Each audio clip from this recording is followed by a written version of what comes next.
Bonsoir, ici Piero San Giorgio. Nous sommes toujours en Grèce. Je vais vous montrer ce qui est intéressant à voir. Toujours à Santorini. Alors en fait, ce que vous ne savez pas de moi, c'est que je suis un peu un fan de volcans.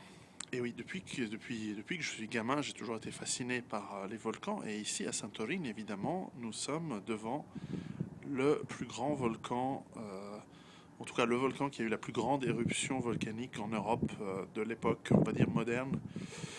Et ce que vous voyez ici, c'est le volcan nouveau. Et ce que vous voyez devant maintenant, ce sont en fait des falaises. Alors ça, c'est la partie dans une des villes qui est assez, qui n'est pas construite. Et vous voyez dans ces falaises les différents strates qui, des différentes éruptions qui ont fabriqué ces îles. Et il y a 1450 ans avant Jésus-Christ, donc il y a à peu près 3500 ans, ce volcan, imaginez que la montagne continuait comme ça, donc toute cette partie que vous voyez ici était remplie, eh bien, a explosé. Et donc la partie que vous voyez ici, c'est le volcan nouveau, qui est simplement le nouveau volcan qui a commencé à pousser à nouveau, qui a émergé des flots depuis 3000 ans. Et ce qui est intéressant, c'est que pourquoi on parle de volcans? Alors moi j'en ai visité pas mal en Europe, je crois que je les ai tous fait en Europe, l'Etna, le Vésuve qui est très connu pour évidemment avoir détruit Pompéi, Pompéi très intéressant à visiter. Tous ces volcans européens, l'Etna en Sicile, le Stromboli, le Volcano dans les îles Lipari, ou par exemple des volcans plus éteints comme ceux d'Auvergne, les puits de Dôme et d'autres. Et puis bien sûr ceux d'Islande qui sont encore actifs et impressionnants, eh bien tous ces volcans que j'ai visités ont bien sûr probablement participé à ma prise de conscience par rapport à l'éventualité de se préparer, en tout cas à la préparation d'éventuelles catastrophes.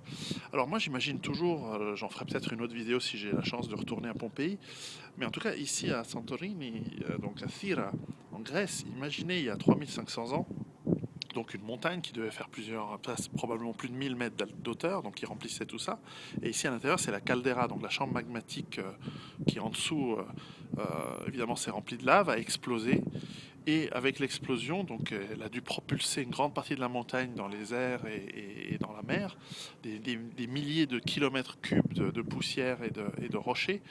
Et ensuite, elle s'est effondrée, ce qui a provoqué cette sorte de mer intérieure qui est parfaitement circulaire, comme souvent le sont les calderas, et dans laquelle a recommencé à pousser le volcan moderne.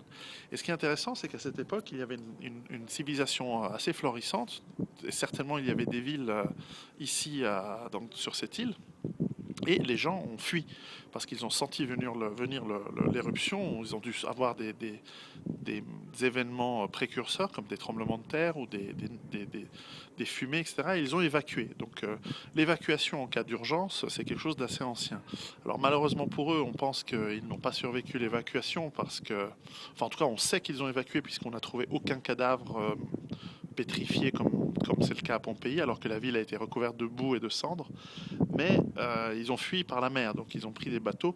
Simplement, l'explosion était tellement énorme, tellement gigantesque, que probablement eh bien, leurs bateaux ont été coulés par les vagues, des vagues finalement des raz-de-marée qui ont carrément rejoint l'île de Crète, qui est à peu près à 100 km plus au sud ici. Et ces vagues ont touché la côte crétoise, Héraclion et d'autres villes qui étaient à cette époque, eh bien, en fait, les villes sur la côte qui étaient le bastion de la civilisation minoenne, une civilisation brillante, vraiment brillantissime. Certains disent que c'était une colonie des Atlantes. En tout cas, cette civilisation a été complètement annihilée par des vagues gigantesques et puis par les destructions qui en ont suivi. Évidemment, j'imagine le chaos social, l'effondrement économique qui suivent les grandes catastrophes peut être mortel pour une civilisation. Et puis, cette explosion a bien sûr marqué les esprits du bassin oriental de la Méditerranée, puisque on parle souvent de l'explosion de Santorin comme étant celle qui a influencé Platon par rapport à sa description de l'Atlantide. Bon, moi j'ai une autre théorie, mais enfin, en tout cas, cette explosion, elle a clairement influencé l'écriture des récits bibliques lorsque l'on parle de déluge, de plaie d'Égypte, lorsqu'on parle même de mer qui se retire et qui ensuite revient, c'est typiquement ce qui peut arriver lorsqu'il y a des raz-de-marée. Et certainement, ces explosions apocalyptiques sont vraiment gigantesques. Donc voilà, alors la question qui se pose pour les gens comme nous qui se préparent à des problèmes, c'est comment nous préparer si nous avons une base autonome durable ou si nous habitons près d'un endroit où il y a des grandes catastrophes naturelles. Alors évidemment, le choix le plus simple, c'est de ne pas habiter près de grands volcans, bien que ce soit tentant parce que les terres sont fertiles et que généralement c'est des endroits plutôt riches parce que l'agriculture y est riche. Ça peut être d'abord évidemment de partir. Mais si on ne peut pas faire autrement, eh bien c'est clair que la grande et meilleure stratégie, c'est d'être prêt à partir. Et dans ce cas-là, l'investissement que vous faites dans votre base autonome durable, dans la partie statique, dans la partie base, clairement, il devrait être peut-être un peu plus léger et avoir plus d'options de départ, soit chez des membres de votre famille qui sont un peu plus loin, soit ailleurs. Et ça, c'est à vous de voir. Alors évidemment, dans la plupart des pays, nous ne sommes pas sur le Pacific Fire Rim, c'est-à-dire sur le cercle de feu du Pacifique qui est plein de volcans, tout autour des cordillères des Andes, de l'Amérique du Nord, du Japon, des Philippines, Indonésie, Java, et tous ces endroits dans le Pacifique où il y a énormément de volcans. Il y a des volcans en Afrique, il y en a peu en Europe.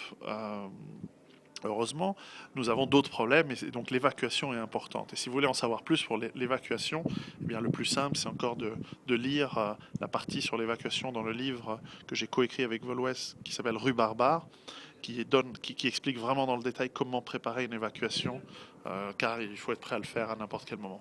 Donc voilà, je vous laisse ici en Grèce, donc je vous dis Kalispera, bonsoir.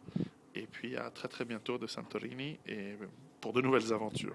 À bientôt.